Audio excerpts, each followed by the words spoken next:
안녕하십니까. 오늘은 제가 조금 인문 역사 떠나서 부동산 쪽 관련 한번 소개해 보려고 합니다. 하다 보니까 관심도 좀 있고, 또 대중성이라는 측면에서 또 이렇게 재테크 또 이런 것도 꼭 완전히 무시할 수는 또 없기도 하고요. 예?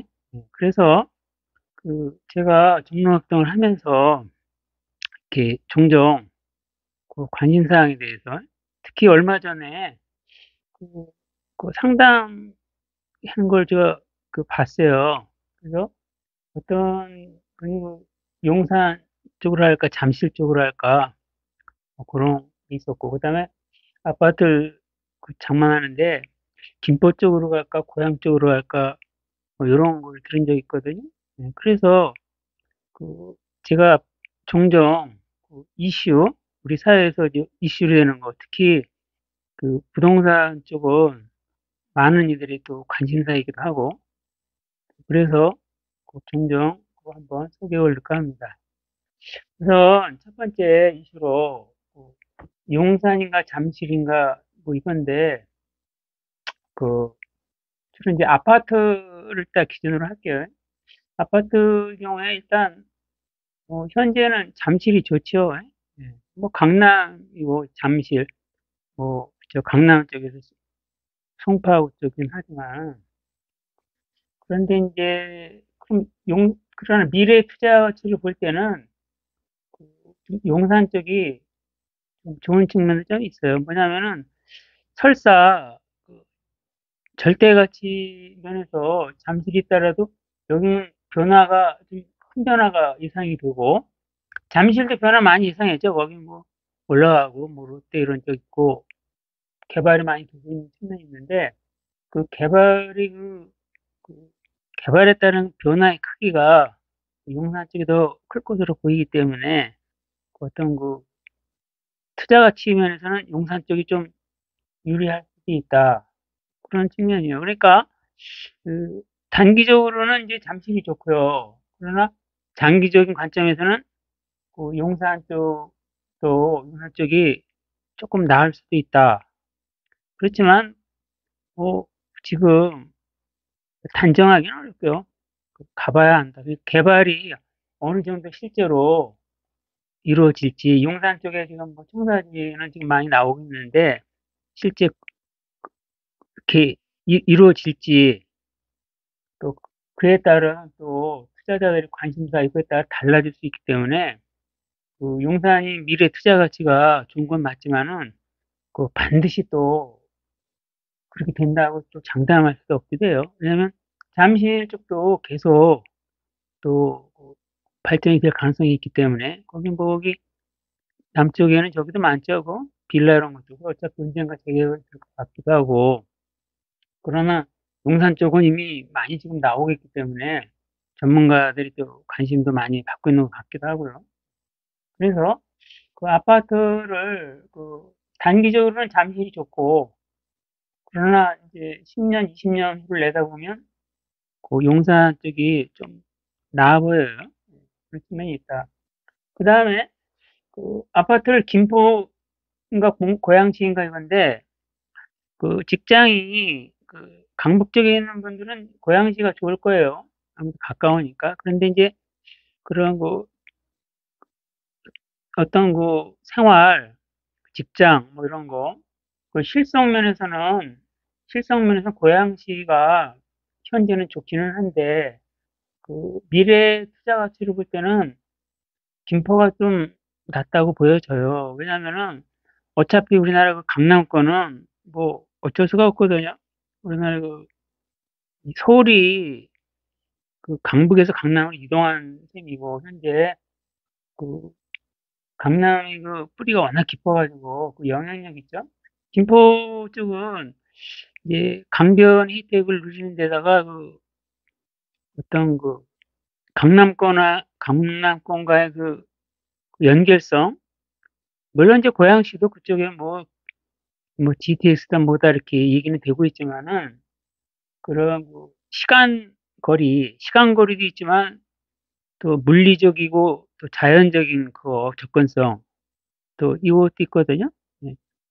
역시 그 한강이라는 게 조금 변수예요. 여기도 그렇지만은 우리나라의 그 안보 리스크는 그 여전하기 때문에 그 안보 리스크가 그 일정 정도 남아있다고 봐야 돼요.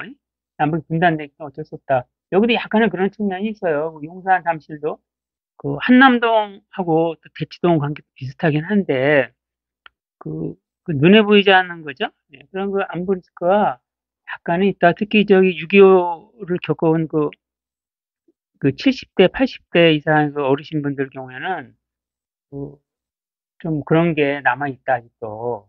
그래서 그런 게 있고, 여기 경우에는 이 김포 쪽은 이제 그 고향도 그렇지만 뭐 다 휴전선에서 멀지는 않은 곳이죠. 네. 근데 그거 이전에 순수한 투자 가치 면으로 볼 때 김포 쪽은 이제 그 지하철이 계속 그 연결 확장되고 있고, 물론 고양시 GTX 연결되고 있지만, 그 무엇보다 그 강남 접근성 이런 면에서 강남 접근성이라든가 또 그 강변도로 있죠?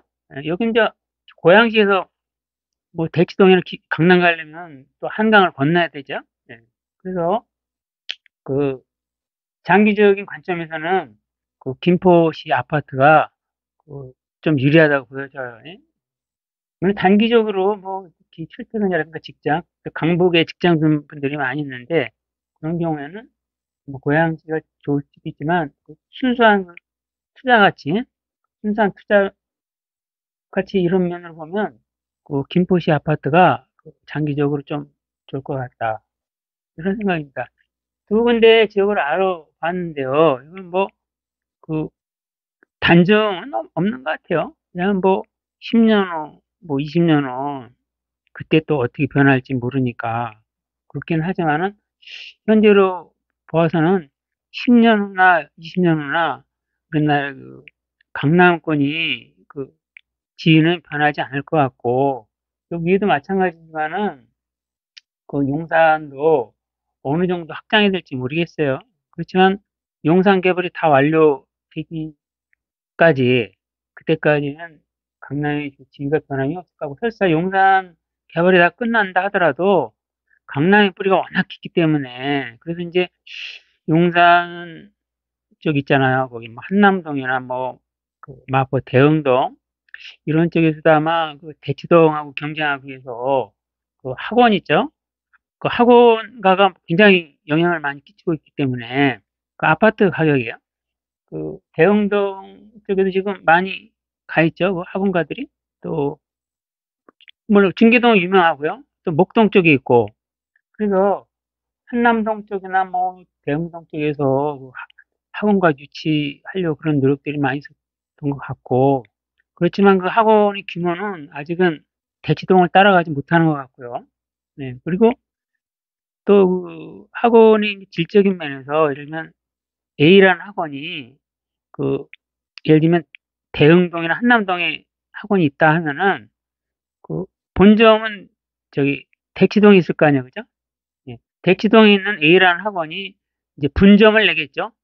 예를 들면 뭐 한남동이나 또 마포의 대흥동. 근데 그것이 뒤바뀔 가능성은 조금 높아 보이지는 않는 것 같아요. 왜냐면 그 학원가의 규모가 워낙 크고 또 그 질적인 면에서 그 아무래도 그 저기 인류 강사들이 그 대치동 쪽에 있으려고 그러지 않을까요? 물론 뭐 대흥동이나 한남동이 뭐 저기 인류가 아닌 강사 그 뜻은 아니고 아무래도 대치동 쪽에 그 강사의 그 레벨 있잖아요. 아무래도 그 톱 레벨에 있는 그 강사들은 여전히 그 대치동 쪽에 많이 있을 가능성이 있고 현령대 그 분점에 이렇게 왔다 갔다 해서 할 수도 있겠죠. 그래서 그건 어떻게 될지 모르는데 현재 그 학원가의 규모 이런 거 볼 때 그 대치동 쪽이 압도적이고 이제 나중에 용산 내구 쪽이나 그 한남동 쪽이나 아니면 마포의 대흥동 쪽 이런 쪽에 학원가를 자꾸 이렇게 육성시키고 뭐 그런 모양인데 그것이 어느 정도로 클지는 알 수는 없겠어요. 그때 가봐야 알겠지만 현재 관점으로서는 그 대치동을 넘어서기는 어려운 거 아닌가 그런 생각이 들고요. 어쨌든 오늘 용산인가 잠실인가 김포인가 고양시가 요약하면은 요약하면은 그 일단 미래 가치는 용산이 좀 좋아 보인다 뭐 이런 측면이고요. 그냥 김포인가 고양시인가 이거는 뭐 좀 명확한 것 같아요. 김포 쪽 아파트가 좀 나아 보인다. 이 용산 잠실은 앞으로 용산과 잠실이 그 개발 어느 정도 개발이 실제로 이루어질 것인가 여기에 따라서 좀 달라지지 않을까 그런 생각이 듭니다. 시청해 주셔서 감사합니다.